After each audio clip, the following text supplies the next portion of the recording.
boils and ghouls. You are now tuned in to PVD Horror Podcast. Pleasant screams.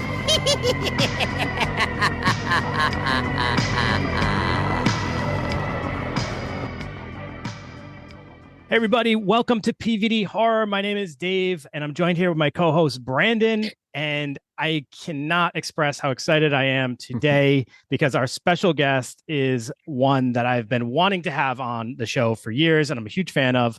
We have Ruban Neilson of Unknown Mortal Orchestra, an amazing, amazing band. So Ruben's originally from Auckland, New Zealand, but currently based out of Portland, Oregon. And he has his latest EP, Curse, which just released in June. And it's a 6-track, 12-minute wild ride. And it's just amazing to listen to. So Ruben, thank you so much for joining us. Very excited to have you here. Well, I'm excited to be here. I've never done a horror podcast before. I didn't think so. I was going to ask you that, but that's, I imagine not. So Ruben, Unknown Mortal Orchestra has been around for quite a while now. But I think if, this adds up correctly, I think they really broke out like 10 years ago with the release of Multi-Love. At that time, Pitchfork named it like the best new track. It received praise from Rolling Stone, BBC's Six Music. You performed on Conan, Seth Meyers, Carson Daly, and you even had a song featured in FIFA 16, which is pretty cool. Oh, yeah. Can you describe to us like what that wave was like? Being like this indie band, and then suddenly you're on television and you're everybody's paying attention and all that stuff. What was that ride like? Well, I don't know. I guess that to me it always feels the same because I've been in bands since I was 20 and I'm now in my mid 40s, and like it's like before UMO I was in a punk band with some friends from high school and my brother, and we had some success in New Zealand and stuff. And I just feel like I've always just been on the road or making records or, and it's like, I feel like the experience of being a recording musician or songwriter or whatever you want to call it is just this thing of like the world perceives ups and downs. But for me, it's always just been the same, So I guess things kind of blew up a little bit on the third UMO album, but I've already been on the road for years, by the time that record came out. So I'd been on the road for like 5 years. And so it was always just touring. Things got a little easier, like we're on a tour bus now and things like that. But the grind is pretty similar in some ways, I think. So that's been kind of a constant thing, just the work, like. Yeah. So it always just feels like working hard is the most important thing. And so I honestly can never really perceive if like we're falling off or do you know what I mean? Like if we're like hip or not hip or. I mean, that sounds amazing though. That's like the best way to experience it. Because if you're constantly worrying about whether you're in or not in, that sounds like anxiety ridden. So, and not enjoyable whatsoever. Yeah. And I mean, to be fair, I think it's maybe just because I'm too dense or like too dumb or something. Like I don't really know what's in fashion or out of fashion. Like all I really care about is like what I'm interested at that particular time. So for me, it's like I have my own idea of what's cool at any particular time, the thing that I'm kind of into at that time. And like, so that's all that really matters to me. So, and I know that there's a lot of stuff that everybody says like, oh, this is what's cool right now. And it seems really corny to me. So, so it's like not only do I not care, which I suppose sounds kind of cool, but the uncool part is like, I don't think I would be able to know even if I did care, if that makes sense. Yeah. Do you know what I mean? Like, I don't know what's cool. I don't know what's cool or uncool or anything. I just know what I'm interested in. at any particular time. And so, yeah, to be honest, that, remembering back to that time, I mostly just think about that I was going through this real, like, a heavy Prince phase. Like, I was really, I mean, I've always been a fan of Prince, and I'm still a fan of Prince, but it's like at that time I was getting into this really deep thing where I was like reading every single bootleg book about his process and all this kind of stuff. So I was really obsessed at that time. Yeah.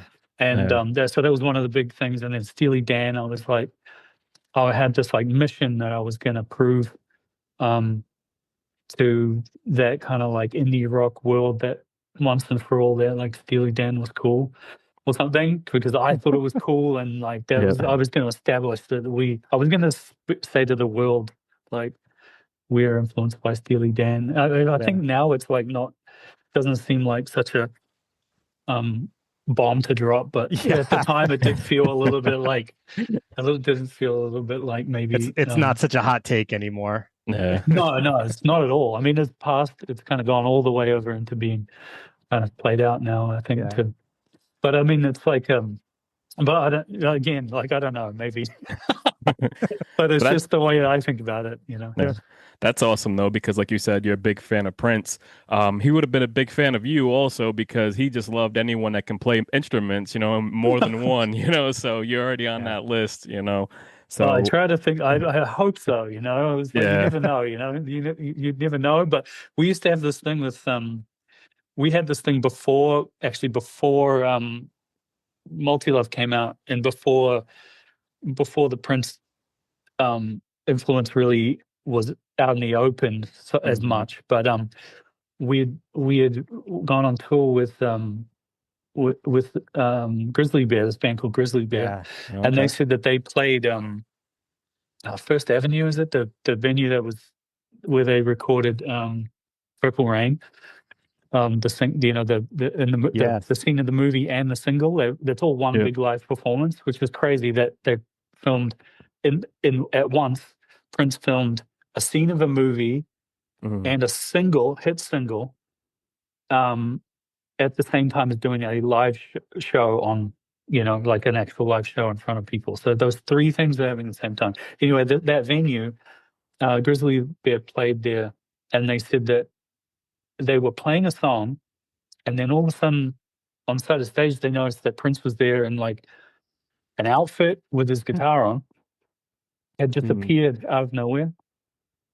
And they'd never done that before, because I guess there's, kind of from the indie world where people don't really show up and jam as much, it's like just you get up there and you play a song. So they were sort of taken aback by it. It was like, oh my God, Prince is side of the stage. So then they played the song, and I guess they sort of had an unspoken agreement. Okay, we'll finish the song and then we'll deal with this Prince situation.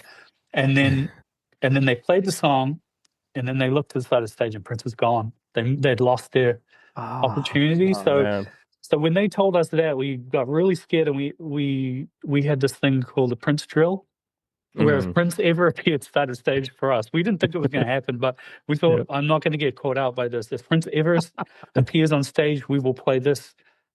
We will go instantly into this groove. And he'll be able to come up and jam with us. That's awesome. So we had the Prince drill, and it was like we would practice in the middle of a song, just going into the Prince drill. And then when he died, it was like, that'll never happen now. We know it's not going to happen. But it's like, it was just, we always had this thing. It's like, Prince is not going to, we're going to be ready for Prince if he ever shows up. We just need to be at all times ready. I can't even imagine packing up your stuff. So anyway, horror.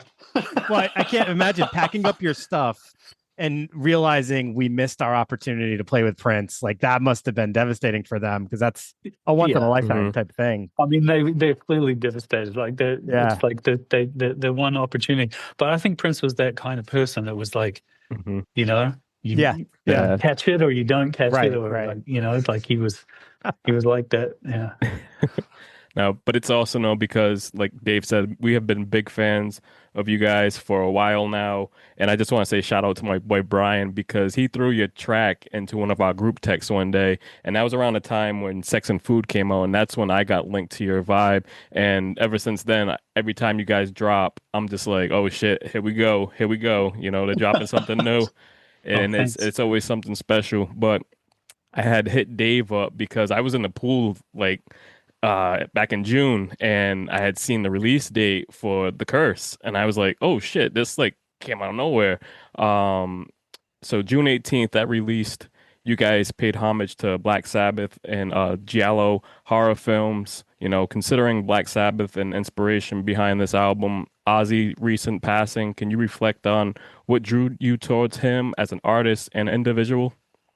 Yeah, well, I guess I went to art school in New Zealand, Hmm. and that was like a pretty big thing for me because in New Zealand, yeah, it was like my parents didn't have any money or anything, so it was like I didn't really consider like in university or college was going to be a thing for me. But then in New Zealand, you can like everybody can go to college, so Hmm. I got into this art school that was kind of like I thought when I was a kid, like, I would be cool to go to the art school, but I won't, like, kids like me don't get to go. And then I was there, and I met all these new people at art school, after being in a regular high school and being the kind of like, I guess, artsy kid at my school and being really into painting and stuff. I was suddenly like at art school with all these other, I guess, like freaky people, and I met this um, kid called Ollie, and unfortunately, um, he died a couple of years ago. But he was he and I had this thing. We hit it off because we had this one thing in common, which we discovered kind of after pretty early talking to each other, which was we both watched a bunch of horror movies like way too early, like way Hmm. too young. Yeah. And we were sort of like traumatized / in love with horror movies for that reason, And Hmm. so and Ollie got me into Dario Argento because when I was a kid, we'd talk about like when I was a kid, I was my best friend when I was like 8 years old. Was this kid uh, whose dad was in a gang, and so like so there was kind of like this weird thing where I would go to my friend's house like almost every weekend, and they would be having parties, and it was really wild.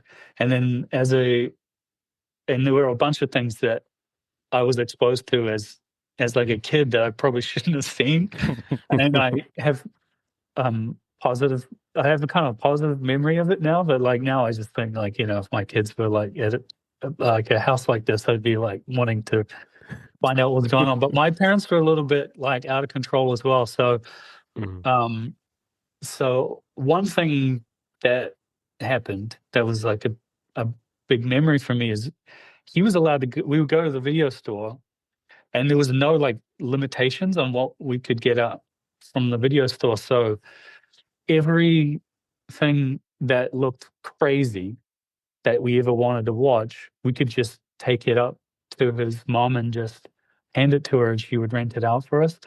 Hmm.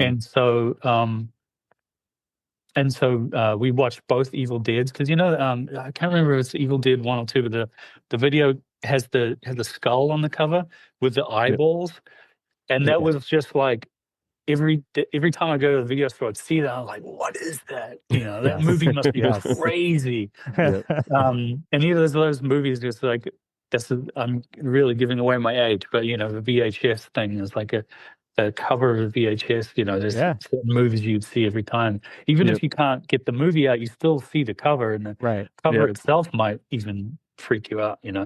Um, so yeah, so things like that, and like there's this movie. I remember this movie called Redneck Zombies, and I don't know, just Yes. Dawn of the Yes. Dead. Just basically every cover that looked, the cover was just like Yeah. a child should not watch this. We were kind of like because we were like two boys, I guess we were just like kind of egging each other on, like, I want to get this out. Yeah, that's cool. Get that. Yeah, that's cool. Yeah. Try to like pretend we're not scared. And then we'd watch the movie and be like, do you want to turn it off? Like, no. And then, but I was like terrified, like, like years later, I went back to Evil Dead 2. And I was like, it's kind of a comedy, I didn't remember it being, I just remember it being terrifying. I don't remember the humor.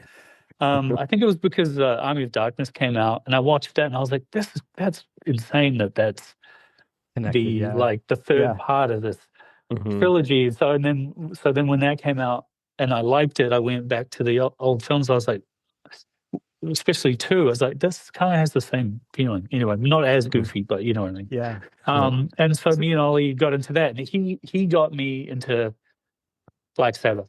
I mean, kind of that was when I discovered, because he was into horror, and then he was into every kind of music you could imagine that was like associated with horror. He's like into Ministry and death metal and all this stuff. And so, but his favorite band was Black Sabbath. So that was when I really got into Sabbath. So sorry, long-winded, but that was how I that's how the Sabbath thing got in. And I think he died a couple of years ago, and I just thought,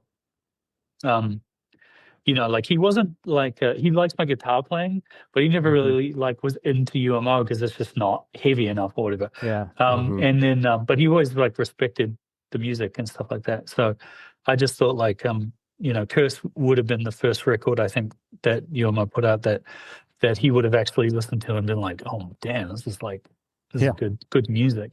And then, and so he probably would have roasted me for not putting like any guitar solos on there, because there's no guitar solos. It's like, what? Oh, you finally do this and you don't put a guitar solo on. Yeah. But I think that's the next record is going to be. I think I'm going to continue this thing for a while. I haven't gotten it out of my. Nice. The influences are heavy. The influences are very heavy. Like definitely. Immediately, you hear the Giallo influence. But as I was listening, I didn't even realize the second part of like the Black Sabbath influence. But I kept in my head thinking like, oh, this reminds me of Black Sabbath a little bit. And so, I mean, without even knowing that, I was able to kind of pick that out. So there's definitely heavy influence, but in a very original way. So it's really well done. It's actually, I was kind of like, never would have guessed that you would have kind of transferred over to have a horror influence in UMO. So for me, I was like, wow, this is pretty awesome to have this connection with a band that I've already liked for so long. So I thought it was great.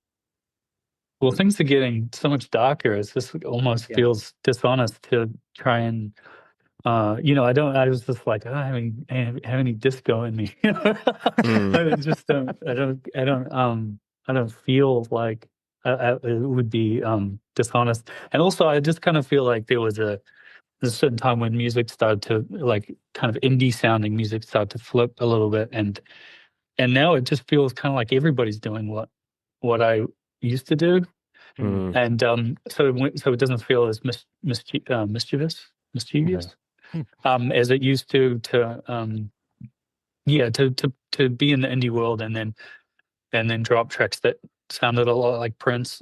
It was a lot more unexpected at a certain time. I think it felt more like mischief, and now because the indie world is the way it is now, like everything's very comfy and like putting out like that warm kind of sound that I was feeling before. I just feel like the thing that I really feel like now is like connecting to this more to this darker stuff that I was into in the early days of the band, And that's the thing with the indie world, though. It always has to come from an authentic place. Otherwise, it doesn't have the feel that like the people who listen to indie music want. They want something authentic and something that's going to like change with the times or change with the individual artist. So I really, I applaud you for kind of like following your instinct versus trying to, keep with whatever the current, like, but you said that wouldn't even be possible for you because you're just like, that's not. Yeah, that's the thing. I was just going to say, like, I would love to sell out maybe, but I don't know.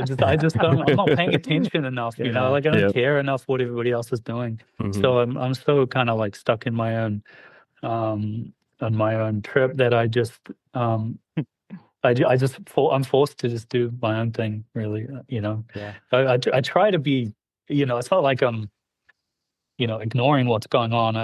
I try to be up to date or whatever, but I don't care enough. My heart's not in it. So doing my own thing seems to have worked just fine. So I just do that, For sure. Yeah. Now, when crafting the lyrics for this EP, did you like the influence of the Giallo film stem from a particular title, or was it the subgenre in itself?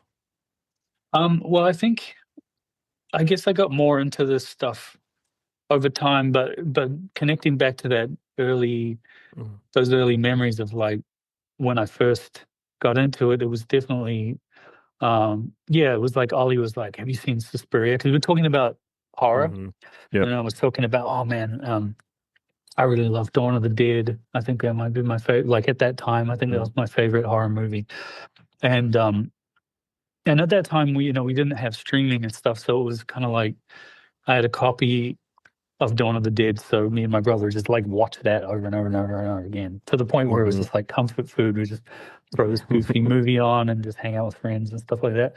And so so it was kind of, it's like from a certain time where everything is like super limited, especially in New Zealand. You don't have access to like all this stuff. But then and then I go to the big city in Auckland and then go to college, and then Ollie's like, "Have you seen Suspiria?" So when we it's like we're just like at my friend's place, throws Suspiria on, everybody gets high, and smoking weed and watching Suspiria, and then just like, what the hell is that? That is the best movie I've ever seen.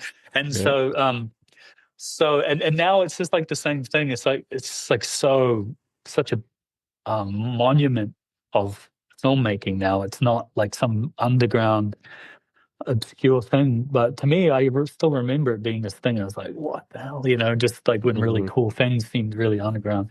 But so it starts with Suspiria, but then from there it goes into Tenebrae, and I think my favorite Argento film was actually the first one, the bird with the crystal plumage. Yeah. I think that's now my favorite. I think that's more perfect than Suspiria. Like Suspiria is cool because it's so crazy, but the bird with the crystal plumage, it like has really good acting in it and stuff. Like for a Giallo film, like it doesn't have the wooden acting that a lot of those films, like, that's cool too. Like I do love that, but it's sort of like more of it's like every shot is like perfect, and well, maybe it's like if people hadn't been talking about Suspiria so much, maybe I would appreciate it more, but it just becomes too big, But yeah, the Mother trilogy, I guess that's called, Phenomena. But I like Demons, is that the name of that movie? Demons, where they're in the movie theater? Yeah. In the theater. Yeah, that movie's great because it's just really fun and really more like rock and roll. And I don't know, like, so I suppose it is, there's aspects of it. It was more like a vibe. I tried not to return to the film so much. Like once I realized I was gonna start making music that was a little bit inspired by that, I didn't want to like go back to the films, because a lot of the time when I realized I have an influence, then I kind of cut off my access to it. Does that make sense? Like I read about things, but I just kind of let the influence curdle in my brain, kind of like so that my memory gets involved. Because then you kind of do something and then it's just like, oh, why did I do that? It's not even in the thing. Like Prince didn't even do that. Like, why did I do that? But it's just my idea of the thing that is more valuable to me. And if I go to the films or I go to the music to analyze it too deeply, then I'll just actually get a real idea of what it is, which is like the closer you, like with an influence, you want the influence to be wrong, Yes. Yeah. You don't want it to be accurate, because then you're just kind of like copying or like aping something. You kind of want to deal more with your memory or your impression of the thing that you're thinking of. So cutting off access was important. So I didn't watch any of the Giallo stuff when I was making the music. I just kind of was thinking about things that I remembered. And Sure. one of the things from Giallo films that made a huge impact on me is such a tiny detail, but has always had an impact on me is they would record, if they recorded the audio, Mhm. like the voices, on one of those like Niagara tape recorders, or like one of those Italian, fancy Italian tape recorders, and then they always had it set for the speech level. So then when somebody goes, "Rah!" it just blows it out, like distorts. Yep. Yeah. It totally distorts. So all the screaming, like part of the blood curdling scream effect from a Giallo film is like a woman screaming, but screaming into one of those tape recorders. And then it like and then a thing that I love, which is tape saturation, happens. You don't hear that on movies anymore, because even movies that are shot on film are usually recorded to digital, which I think is something that people need to look into more. Like if you get a shoot, people go to all this trouble, they shoot the whole film on 16 millimeter. Like I saw, what's the name of that movie that I saw? They're on a farm. It's like a folk horror that I saw recently. Oh, it's like Ennis Men is like that too. It's like, Okay. Yeah. there's a few of them that I've seen recently that I really like. But yeah, it's where they do the whole film is shot on 16 mil, but not necessarily recorded on tape, which I think if they're going to go as far as to do the film, they should go as far as to do the tape, because of that sound of like when somebody screams and then it distorts it, like it's blood curdling. So anyway, that was kind of one of the first things I did, was I just smashed my voice through a tape recorder at the beginning of the thing to just kind of set the scene, and they're like, this is that thing. Yeah. I love that. Yeah, like a fake scene from a Giallo movie where a character is like, his eyes are melting, or like he's seeing some kind of like trippy vision or something. Yeah. He's That's tearing his awesome. eyes out. So did I answer the question? You right on point with it. But Ruben, over the years, musicians have been doing well crossing over into the horror genre, creating films and composing scores. Is that something that you would like to try out? Yeah, I mean, if it was organic and it was under the right circumstances, I feel like as I get older, I just really don't want to kind of I just don't want to like hustle into stuff anymore. Like, I just want to I actually just want to make things with friends and kind of do everything so that I try and trick myself into thinking I'm not at work, as much as possible. So I think, like, for sure I would love to work on a horror movie. And I'm kind of I know a few kind of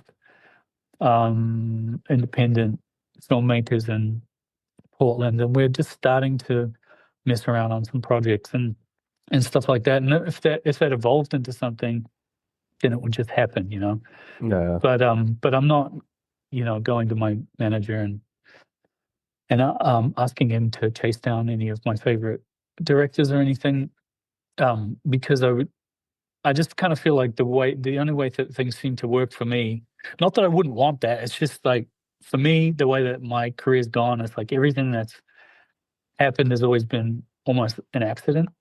So I just kind of have to admit that that's the way it goes for me. Like, it just kind of, like, let that be what it is. And I prefer life like that anyway. I think sometimes I try to pretend I'm more ambitious than I am, to be a team player, because the people that are people that work with me, or the people that work in my management or my label or my bandmates or whatever, that they need to think like that I'm taking them somewhere.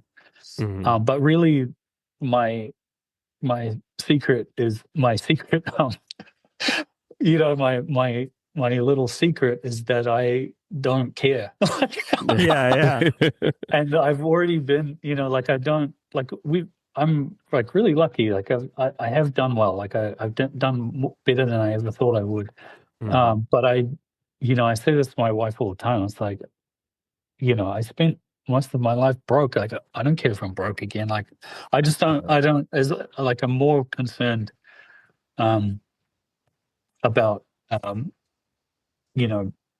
surviving than I am about thriving. I think it's just like a problem. But anyway, so as it relates to things like that, it just all sounds like big time stuff. I don't know, like it just sounds like really ambitious stuff. And I think if it was going to work and it was going to be good and it was going to be successful, it would have to be the most organic thing ever. I don't know if it's just because I'm from New Zealand and I have a like small mentality, like or if it's just integrity. It just depends on what angle you're looking at it from.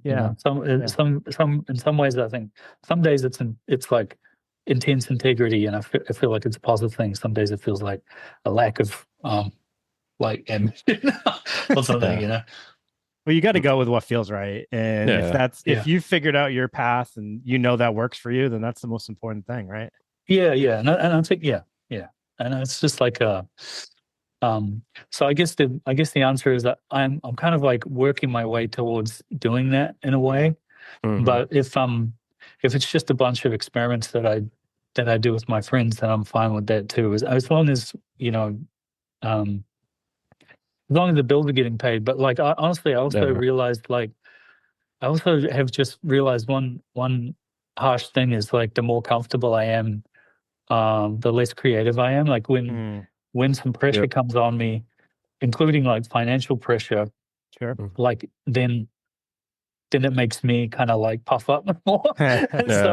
So success like has never been good for me creatively. So the worst thing I could have, I often think the worst thing that could have happened to me is that I signed to a major and become like super rich, because I think I would have just gone, oh cool, well who cares? And just yeah.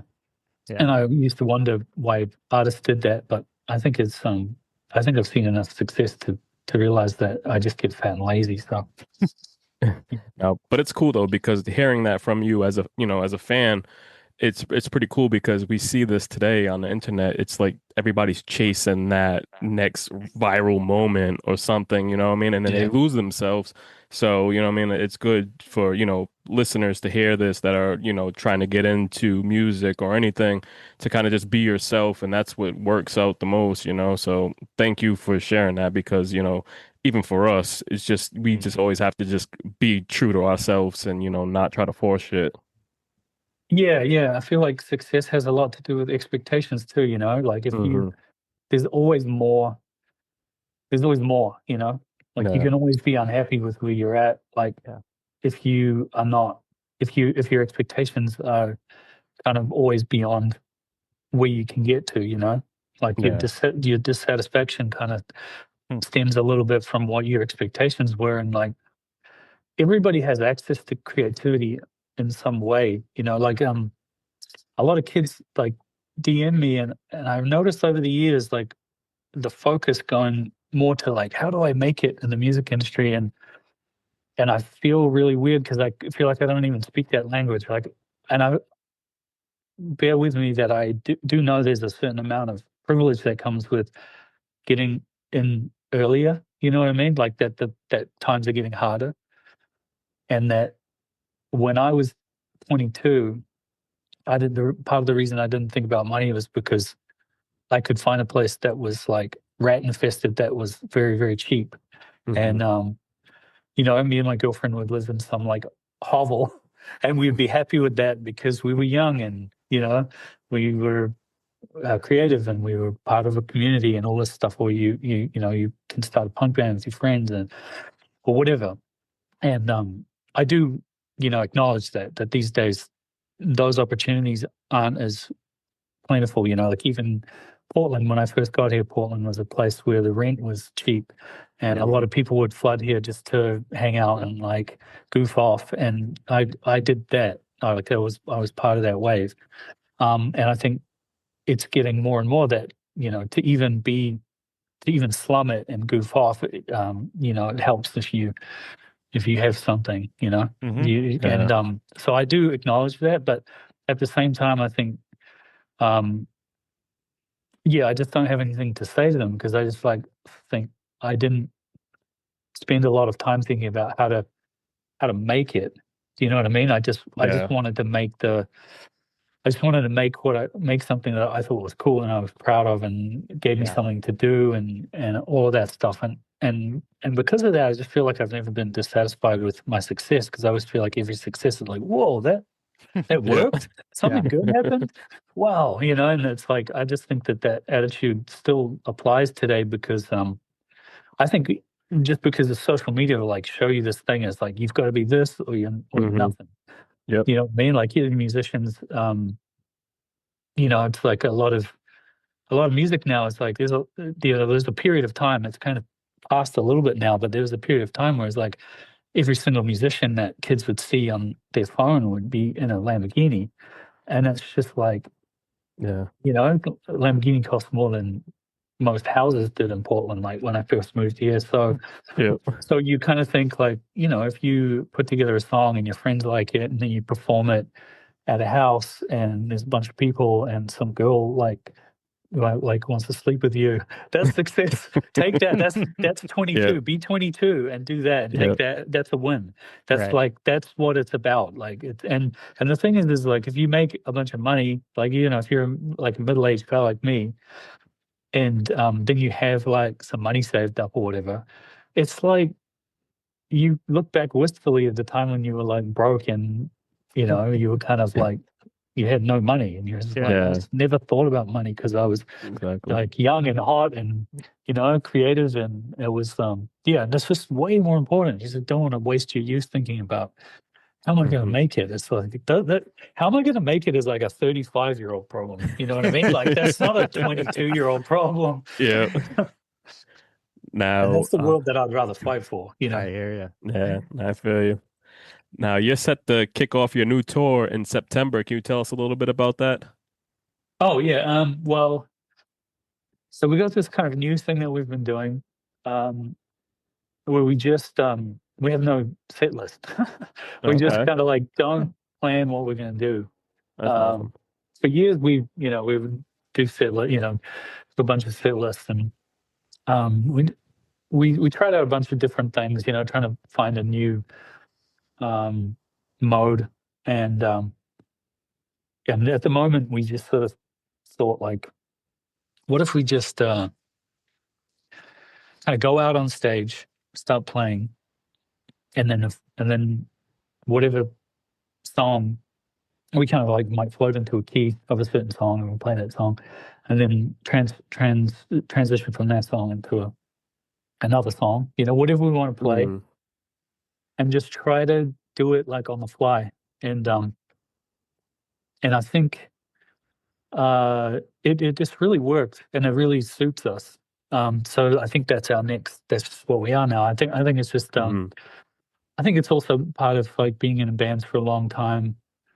You get to the point where you go on stage and it's hard to feel that nervous pressure, that like feeling that's you don't know what's going to happen, because if you get really good at a certain set and then you kind of go out and bang it out, and after years and years and years of doing that, it just becomes like this automatic thing. And so to try and escape that and kind of transition to playing songs that we've never played before,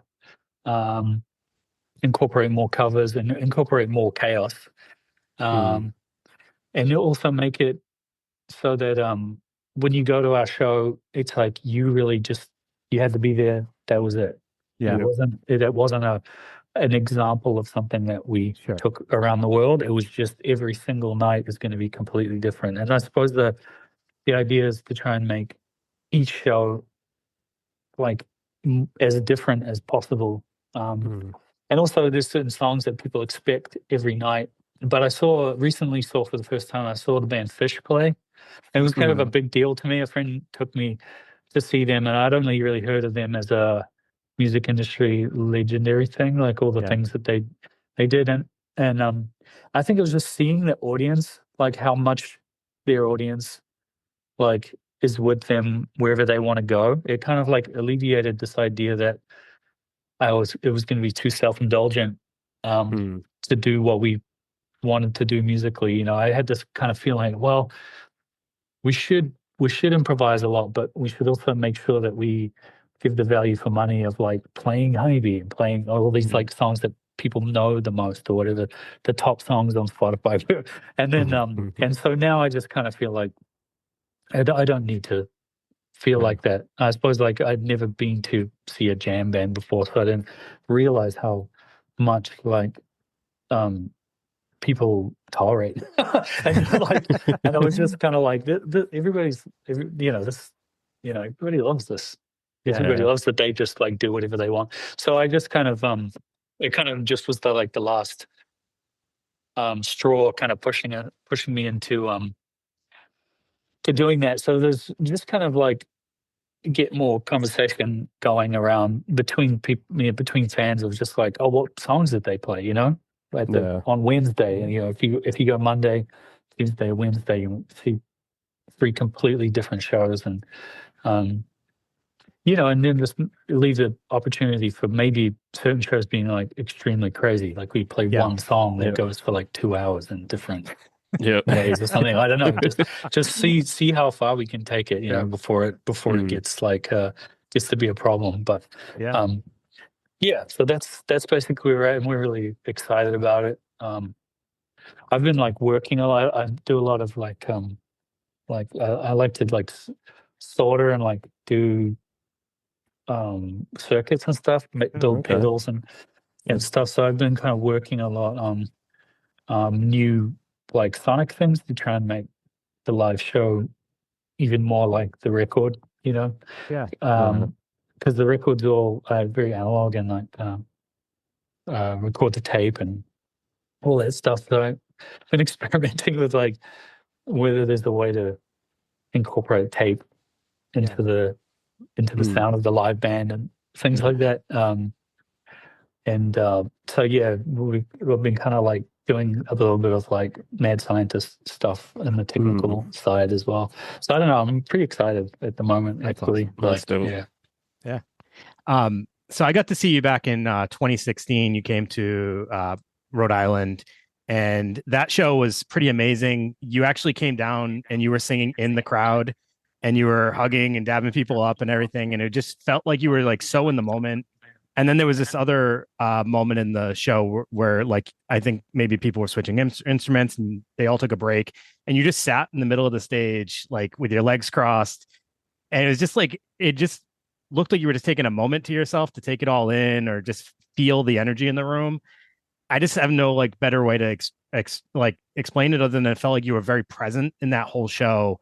And I just imagine that's probably how you are in most of your shows. And even hearing you talk about the live experience you're trying to create, it just sounds like it's an experience for you that you're also trying to share with everybody else and make sure everybody is kind of feeling the energy. I don't know if you can kind of describe what that experience is like for you playing these live shows. Well, you know, it's like, I think if there's a reason that I really want to be making music in America, it's because I think that there's, you know, music is sort of like, this is the place for me, for music. And I think part of that is that it becomes like, I mean, it's kind of talking about Prince again, you know, it sort of becomes your religion in a way, where it connects to something that's a little bit more sacred than people talk about a lot, if that makes sense, you know? And so for me, it's like definitely, I feel like, when I'm playing live, I want to be, completely present to the point where I'm not really aware of what I'm doing. Because I think I can do extraordinary things, and then I don't have to be egotistical about it, because it's not me doing it, if that makes sense. Like it doesn't Mhm. feel like I didn't like the less planned it is, the more you become sort of like the way I look at it is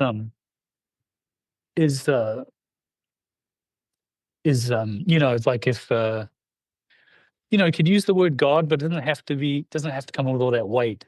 But it's Mhm. like, say, if the universal God puts you in a scenario where you are playing a show to a bunch of people, there's no reason for that to fail. You know, like Yeah. that. There's a reason that you are there to perform, and there's a reason that you're there to watch the performance. You know, we're all there experiencing this thing that just kind of comes together. You don't have to Mhm. apply too much brain power, you know, like too much ego to that. You just kind of like do your thing. And so I've always found that like the less I you know, overthink it or whatever you want to call it, the less I'm it's almost like being less present. You know what I mean? It's like being present Mhm. means you aren't thinking. So Yeah, you're not yeah. thinking, you're just doing. And Right. then so that is sort of sacred to me. And I like to kind of be on stage with people that um feel that way about it too, like take it that seriously. And then hopefully if that happens, then something special happens on stage, and then the crowd is involved in that. And then we're all doing it together, Mhm. you know, and you can't even get that on a record, let alone on your phone, you know what I mean? So, Yeah. um, and AI certainly can't do it. So then, um, so then you kind of have this like moment, and then afterwards you kind of, I've realized like the best shows that I've ever played, I've walked off the stage like, "Okay, well, what's next?" Kinda like not really realizing what I've done, Yep. like not r just Mhm. kinda like Yeah. if I walk sometimes I walk off the stage and think, "Wow, we did it, that was really good," and then they're kinda like okay shows, they're like pretty good, but if I Mhm. walk off and I'm completely unaware of what just happened, then usually I get comments from people for the next few days, and it's like, "That show was, like, insane," and I just Mhm. so yeah, so it's like I don't. So it's hard to get an ego about it, if that makes sense, because you're Yeah. kind of like, well, Yeah. I didn't even know. Like me, the part that my ego takes care of, didn't even play that show. Like he Right. wasn't even there. Mhm. So so yeah, I guess that's kind of like I can't remember specifically. Was it at It was in Providence. Yeah, I think it was. Yeah, it was Providence. I think it was that. Yeah, so I remember the venue. I do remember certain things about that show, but I can't remember the show Yeah, itself. I was I just so remember we had shocked. oysters, like, for dinner. I Yeah. remember my manager's brother came to the show. I remember details about the show, but I can't remember the show. It's really weird. But Yeah. that speaks to that thing of just kinda like I kinda like black out and then wake up at the end of the show. And, I think the thing of, like, getting rid of the set list is just kinda like taking me Mhm. more and more into this place where it's just kind of shouldn't work, you know? Like, I don't have monitors anymore, so I don't have any information except what's coming off of the stage. Like, I can't hear my voice except the resonance inside my skull. Um, Mhm.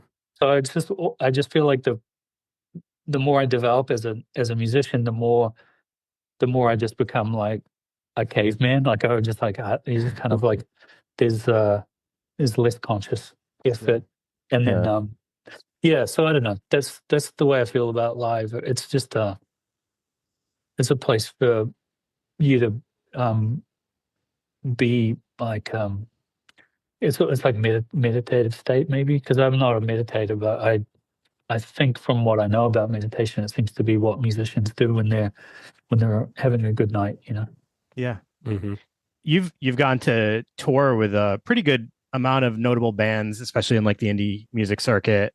You mentioned Grizzly Bear earlier, Troy Moi, Foxygen, just some great bands. Any of those bands did you like just love being on tour with? And is there any bands that you would love to take on tour with you again?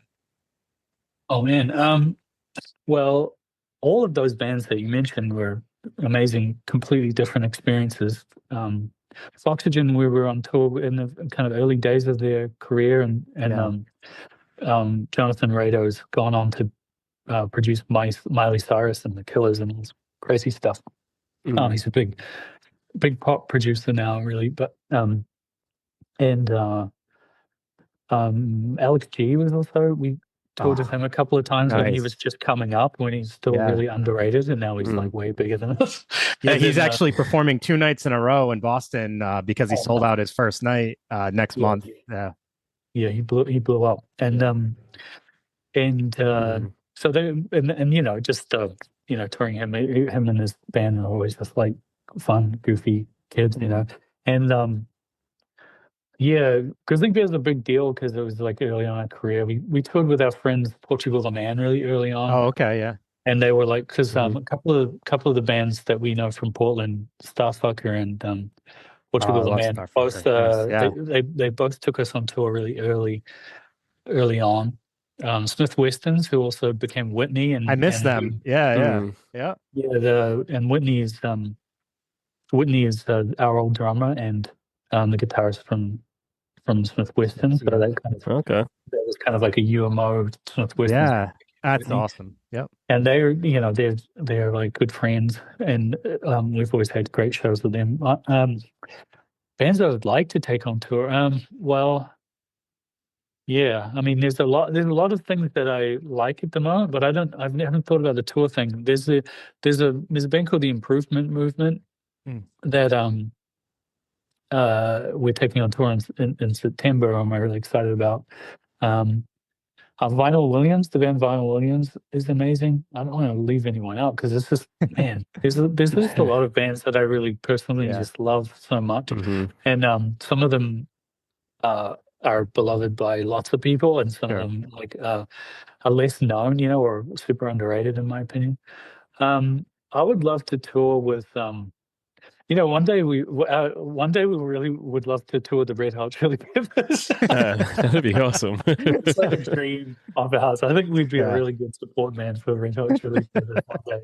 I mean, obviously that would be a huge deal for us, but just as a like kid that grew up in the '90s and stuff, and we were talking about touring with Freddie Gibbs for a while, but I don't know. Okay, yeah. Idea. So it's like I'm a big fan of Freddie Gibbs. I don't know if it would work or if it would be weird, but it was like as a concept, it sounded pretty awesome. It would work. Yeah. Okay. Cool. Yeah. It's good to hear someone say, because I just like I've never seen Freddie Gibbs play live, so I don't really know what his live show's like. But yeah, I mean, I could just throw band names out like but Improvement Movement I'm really excited about at the moment. I don't know if you guys have heard their music, but I haven't. I have to look them up. Yeah. It's it's really cool. It's I don't know what you call it, but it's like it is kind of along the maybe it's a yacht rock kind of. No, I wouldn't want to call them yacht rock. They're just kind of like an indie band, but it's very smooth, like very kind of slightly technical. Very catchy, like good songwriting. I don't know. It's a pretty good band. I'm really excited to see what it's like live. But yeah, I don't know. Awesome. I'm down to see a lot of things. Like I'm down to tour with a lot of different stuff. I'll kind of want to try and mix it up a little bit, even like play with some stuff that nobody would have thought we would play with, and see how fun that is. Yeah. Can we expect anything with you and the Free Nationals again? Because you know that was just a great feature, and you know I would definitely love to see you guys work together again. Yeah, I have to do it. I have to do it. Like it's another one of those things where I like part of it is like part of the reason I've been so bad at collaborating is I'm flaky. I'm just like a bit too flaky for and you know Free Nationals are like deep LA, you know, and they and the musicians in LA, I just feel like they're always in the studio, and you know, I think if I was in LA, I would be in the studio every day. But because I'm in Portland, I just feel kind of disconnected. But I know that I'm supposed to, you know, I've got like 5 beats that I'm supposed to put vocals on with them, and I would be a really good idea for me to do that, especially for my career and musically and everything. I just it's just it's just hard for me to get into the whole sitting down and collaborating mindset. But yeah, I just I went into Kelsey's studio he's in Long Beach, and pretty recently this year sometime. I can't remember when exactly it was. But after I was just hanging out at the studio, and then I realized later, oh, I was probably supposed to do some work. Like I was just hanging out, telling stories, and he played me some music, and I played him some music, and then I was like, I probably should have like gotten in the vocal booth and like saying something or something. I don't know what. It's always this is this ambition thing. I'm not. My mind is not on my business. I'm always just like, oh, Kelsey wants to hang out. So anyway, what I'm saying is like, yes, I'm sure it'll happen again. I have so much respect and love for those guys. They're and they're like buddies now, which is cool. I like working with my friends. One of the things I wanted to mention, just because I thought it was an interesting trajectory, is we had Alan Palamo come on a while ago when he had his latest album release, and he actually took a similar turn with his latest album where it was like Giallo influenced. And really, yes, it was like he did a whole Giallo music video for his video. But he's definitely got a little bit of like he plays a lot with like different languages and stuff in his music more recently. But I love like that's something that's meaningful to him as well. Like he talks a lot about his love for film, and he's done a few, like his music has been used in a few indie horror films and stuff like that. So I find it. I can almost like hear the music in my head. I can imagine it was very synth based. Yes. Yeah. And I just love it because it's two individuals and bands that I've like followed for a long time, and they both have like this similar trajectory. But the thing I love the most is that like just how it's authentic and genuine, and it's just like you guys just doing the stuff that feels right for you and going the routes that you want to go, and not just like trying to stay within a certain like box of like how the sound is supposed to be. And I think that's what keeps musicians like yourself, like him and so many others around. Like Tori Moore is another artist that every album sounds different. He uses whatever that influences he's feeling in the moment, he brings into his next album. And I just love that because it's a different experience every time, and it's a different live experience every time you see them. I can definitely see, like I think I can like relate to the idea that, because I come from a certain wave, like a certain generation or whatever you want to call it. And like, I think we've gotten to that point where there's no, like we have to kind of revel in our like irrelevance. Like we have to kind of just be our own thing.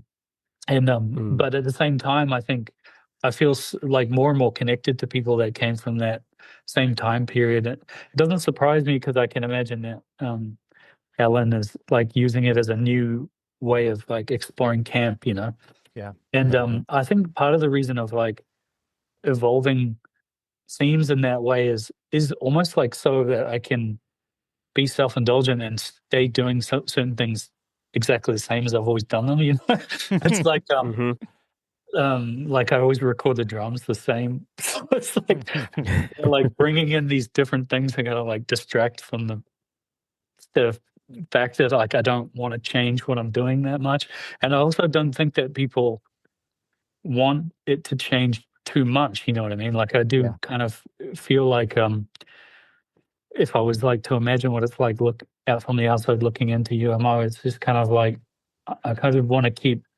in touch with this thing so that each time you come back to UMO, you're like, oh, some part of it is like, oh yeah, this, like it's just like, oh yeah, this is Ruben's thing, the Ruben vibe.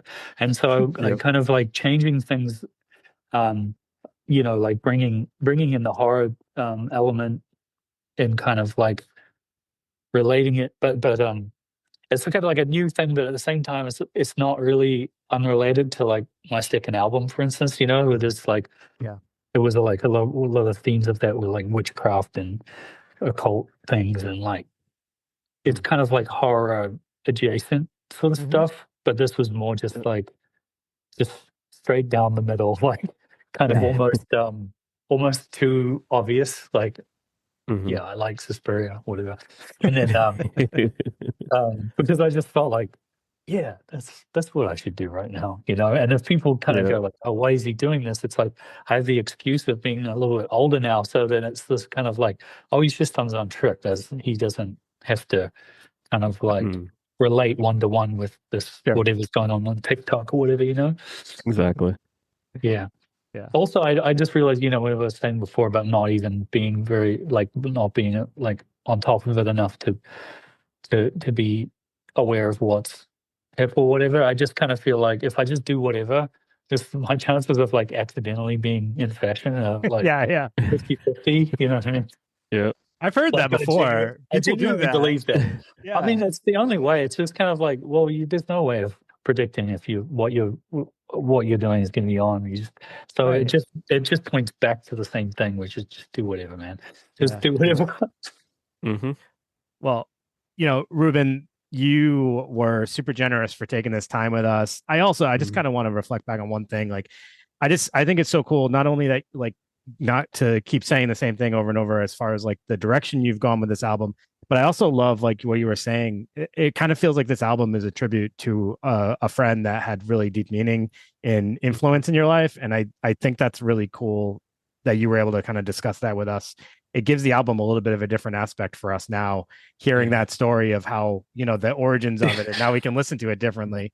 But there's even more to it than that, but I can't. Yeah.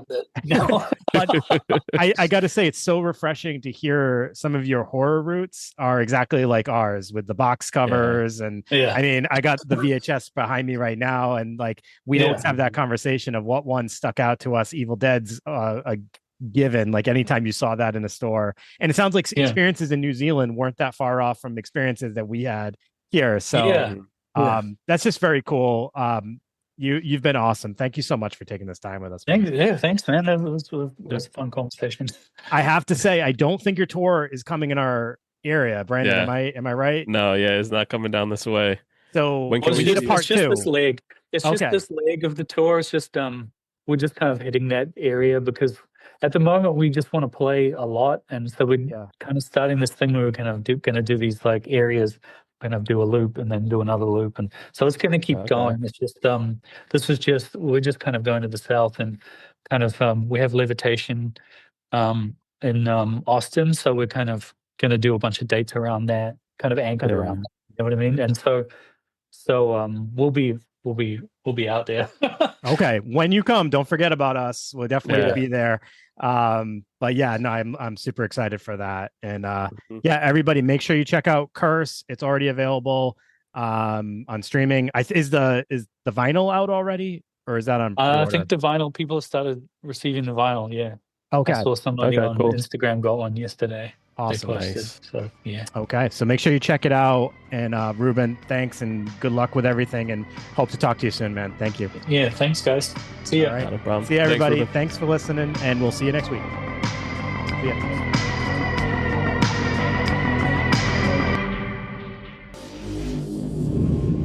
Game over.